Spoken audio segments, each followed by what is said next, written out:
aujourd'hui, on a 65 millions de sélectionneurs sur une Coupe du Monde. Et on sent qu'il a été énormément fragilisé. Mais je crois qu'il a un mental, il avait un mental sur le terrain. Il n'a pas lâché, il a des convictions, il les a tenues, il les a respectées. Et voilà, un match éliminatoire, il a gagné les Anglais. On sent forcément qu'il y a un soulagement. Hein. Mais n'importe quel sélectionneur aurait eu un soulagement après cette victoire. Et aujourd'hui, tout est possible et tout est permis par rapport à ça. Tout est envisageable. Certains groupes de joueurs font l'analyse de l'équipe adverse, certains groupes de joueurs font l'analyse de leur match, du match de l'équipe de France ou des clubs pour pouvoir trouver des solutions sur des comportements ou des attitudes. Donc c'est pas nouveau.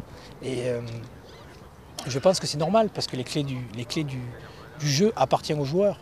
On peut mettre une tactique, on peut mettre une stratégie en place, mais c'est pas Marc Lèvremont qui va dire à un joueur fais un cadrage des bords à la 65e, tu mets une pommette, remise intérieure et il y a essai. Voilà.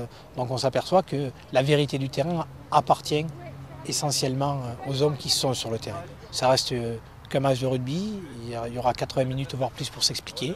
Et je pense que potentiellement l'équipe de France a les moyens de s'imposer face aux Gallois. Sur les qualités de Vincent Clerc, enfin, Vincent je le connais bien puisque je l'ai vu arriver en équipe de France. On connaît ses qualités de joueurs qui sont